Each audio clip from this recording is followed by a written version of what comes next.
고니야는 요야긴 왕을 가리킵니다. 어제는 살룸과 요야김 왕에 대해서 말씀을 나누었습니다. 살룸은 요아하스 왕이고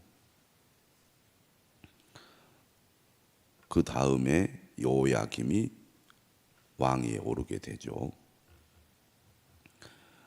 요아하스는 3개월 왕위에 있었고 요야김은 11년 통치를 합니다. 바벨론에 의해서 쫓겨나게 되지요. 그래서 그의 아들인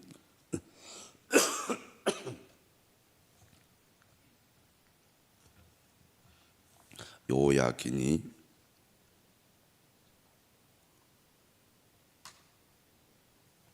통치를 하는데 요야긴 역시 3개월 통치하게 됩니다.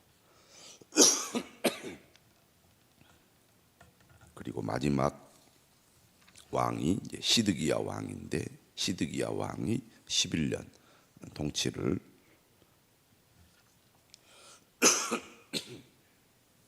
한 끝에 결국 나라가 망하고 말죠. 오늘 말씀은 고니야의 최후에 대해서 말씀을 하고 있습니다. 20절입니다. 너는 레바논에 올라 외치며 바산에서 내 소리를 높이며 아바림에서 외치라. 레바논은 이스라엘 북쪽을 가리키고 바산은 이스라엘 동쪽을 가리킵니다. 아바림은 남쪽이죠. 물론 서쪽은 지중해가 있습니다.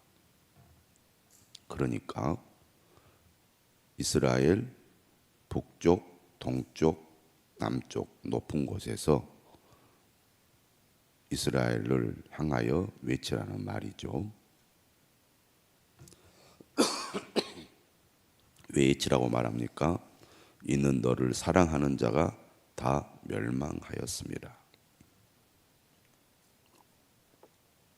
여기서 너를 사랑하는 자는 유다의 동맹국들입니다. 어제도 말씀드렸듯이 유다는 바벨론의 위협으로부터 자신을 지키기 위하여 주변 동맹국들의 도움을 요청했습니다. 하지만 결국 주변의 나라들도 다 바벨론에 의해서 멸망을 당했기 때문에 이러한 노력들이 다 허사가 되지요. 아무런 도움이 되지 못하고 말았습니다. 결국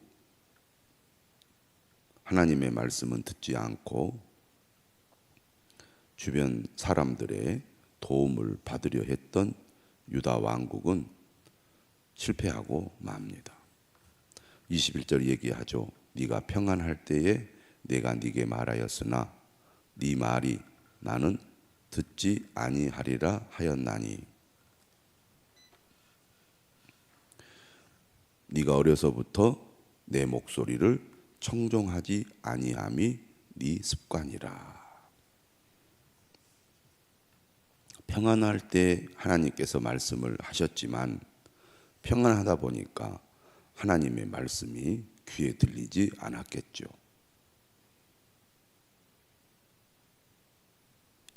그런데 이렇게 하나님의 말씀을 듣지 않는 것은 언제부터였다고 말하냐면 네가 어려서부터라는 것은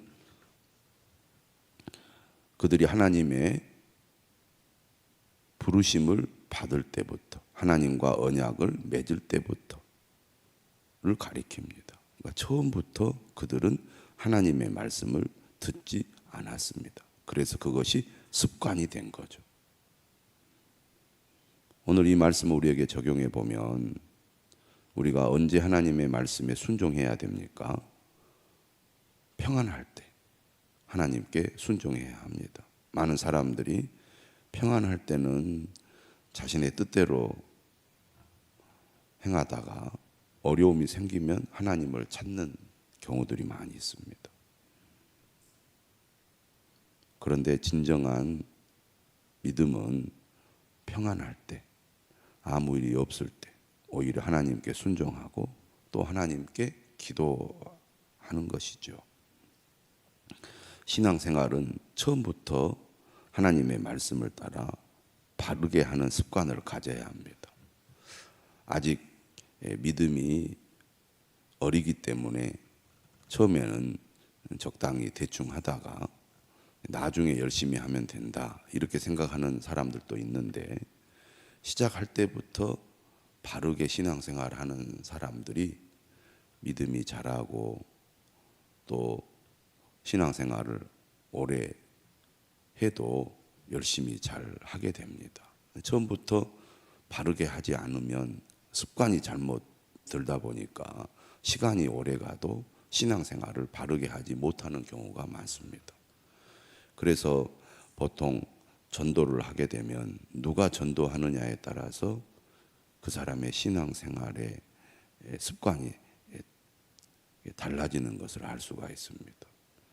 신앙생활을 바르게 하는 사람이 전도하면 그 전도되어서 나온 사람도 본받아서 처음부터 신앙생활을 바르게 하고, 전도한 사람이 신앙생활을 바르게 하지 않으면 그 전도되어 온 사람도 자신을 전도한 사람을 따라서 성실하고 바르게 하지 않고 그냥 대충 이렇게 편리하게 신앙생활을 하는 것을 보는 경우가 있는데요.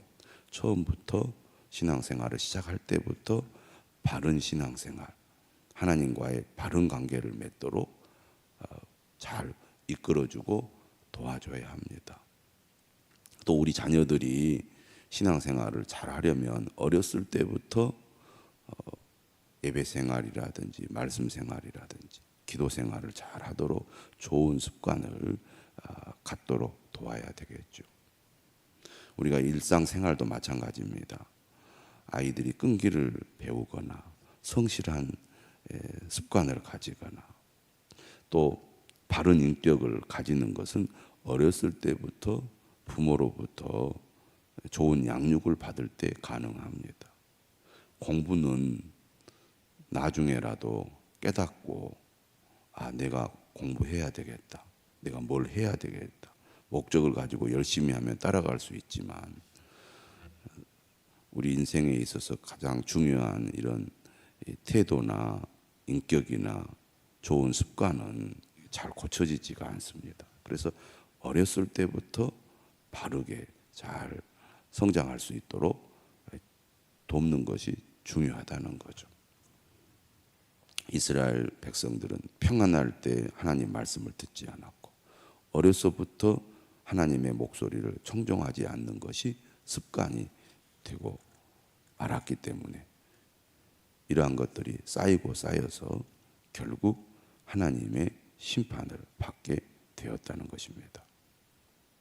22절이죠. 네 목자들은 다 바람에 삼켜질 것이요 너를 사랑하는 자들은 사로잡혀 가리니 그때 네가 반드시 네 모든 악 때문에 수치와 욕을 당하리라. 이런 말씀이 선포될 당시만 해도 와닿지 않았을 것입니다.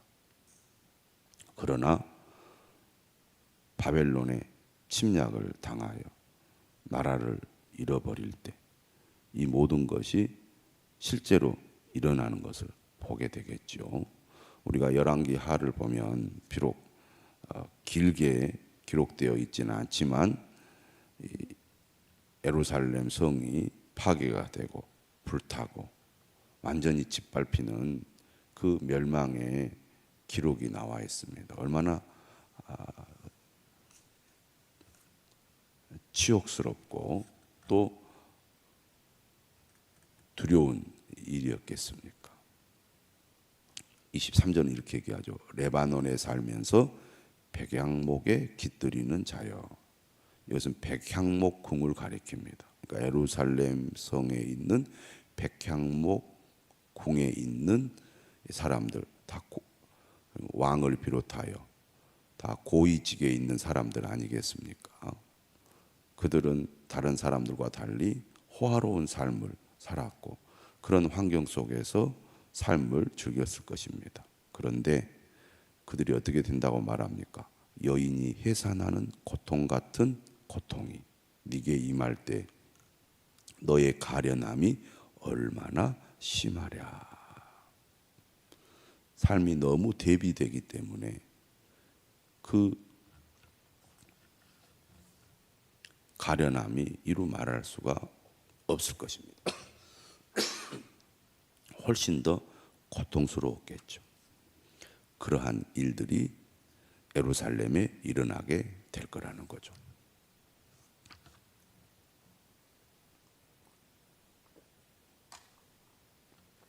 그러면서 24절 말합니다. 유다 왕 여호야김의 아들 고니야가 나의 오른손에 인장 반지라.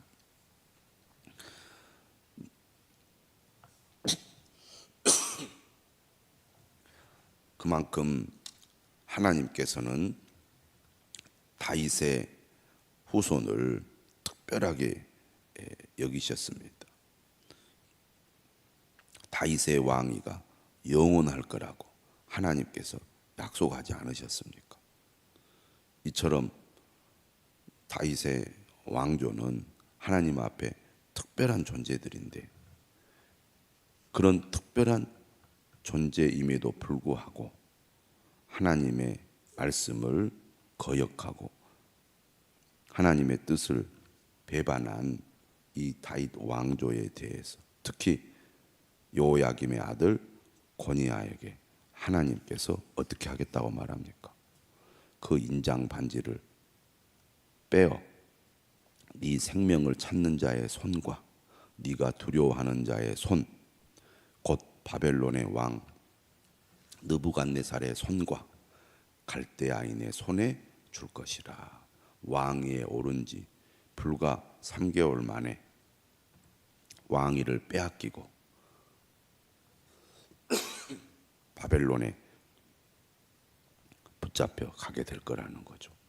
내가 너와 너를 낳은 어머니를 너희가 나지 아니한 다른 지방으로 쫓아내리니 너희가 거기에서 죽으리라.